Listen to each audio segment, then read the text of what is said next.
And the next thing I remember is waking up in the coffin and clawing my way to the surface. It sounds like an experience of most exquisite terror. I bet Ashley's happy to have you back though, baby. Eh. Well, I'm glad you're okay. Thank you, Stuffy. You are okay, aren't you? Yeah, I'm fine. I feel great, and the doctors say the nightmare should go away in a few years. I can attest from experience that you will become accustomed to the nightmares, so much so that if and when they leave you, you will mourn their absence as you would the death of a valued friend. Oh, that sounds fun. Hans, you are one heavy dude, baby. You need something to help you sleep through them nightmares? You let me know, baby. I will, Listen thanks. to 'em, Is that chattering the idea? on about the That's second-rate how soap it's opera that is their lives as if any of it matters half a fuck. No wonder me presidential campaign is at a bloody standstill. Look at this pitiful lot I've got to rely upon. Jack. Bless me, it's the man himself, President of these United States, Barack Obama. Jack, you know better than to think that self-pity is gonna get you anywhere. But what should I do, Obama? I've tried everything I know to do. Ordered him around, bellowed at the top of me lungs, threatened him with unholy fire. Jack, do you remember when I killed Osama bin Laden?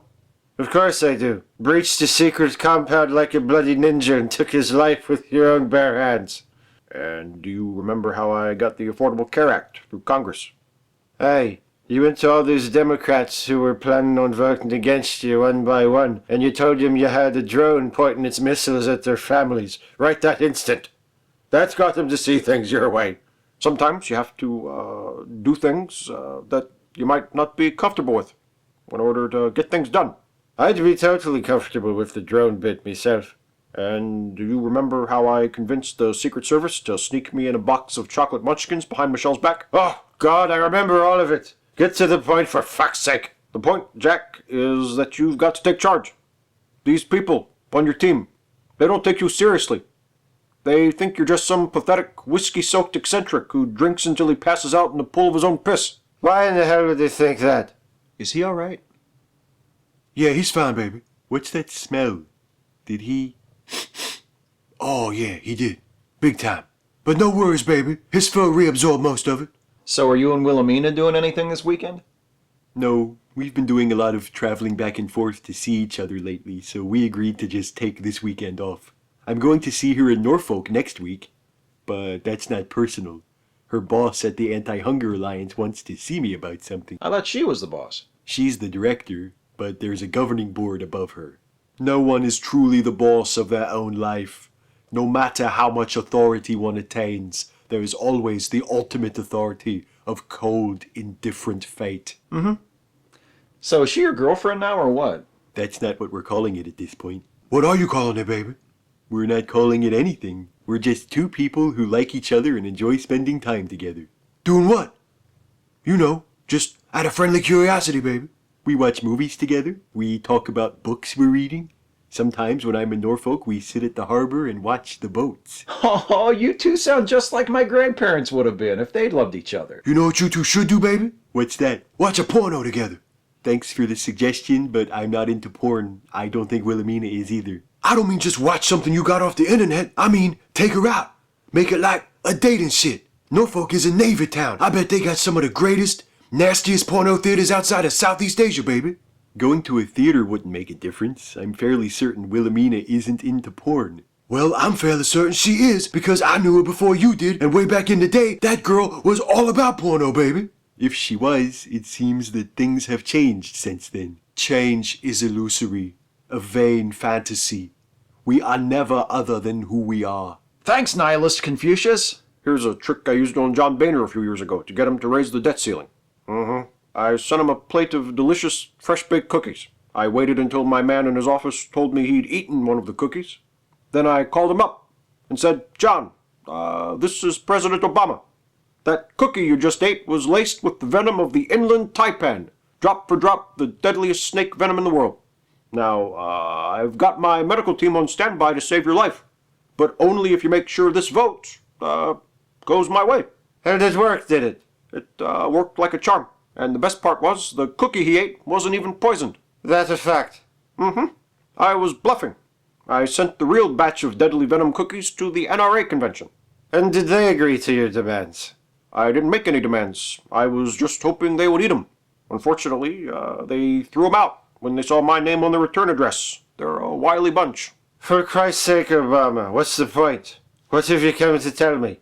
I've come to tell you that to whip your campaign into shape, you need to realize that you can only truly rely on yourself.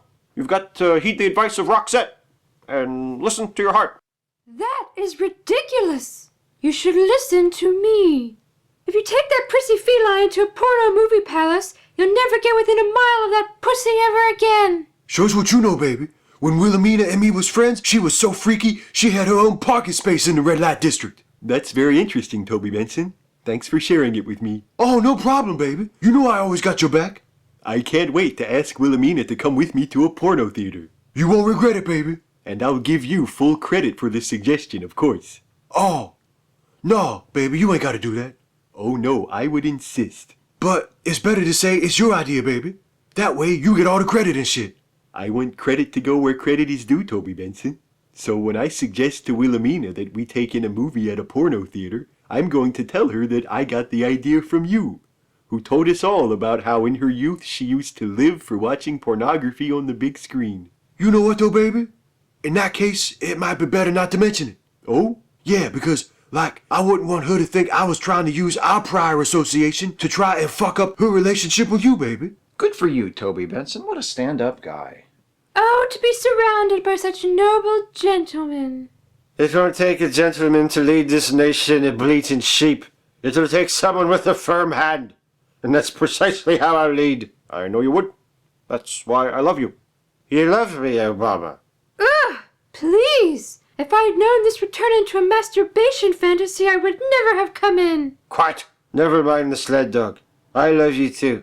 That's why I shall succeed you and carry on your work. And perhaps you'd like to carry on with something else. Huh?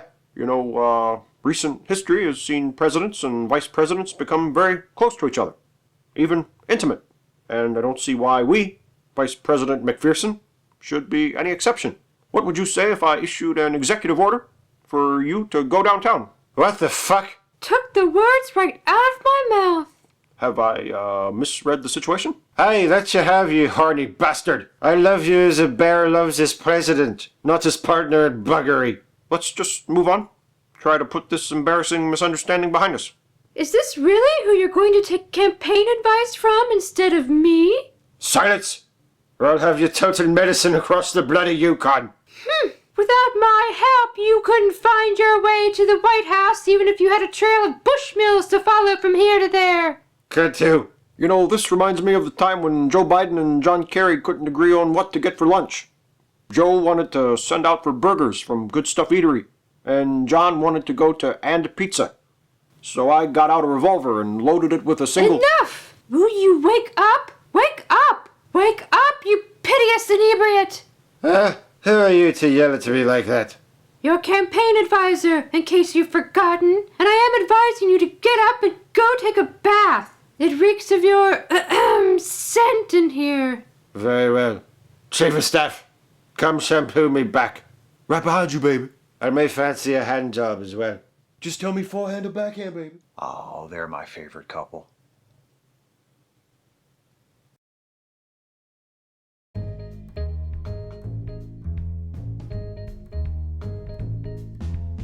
On behalf of the people of the United States of America, let me express my appreciation for watching this video.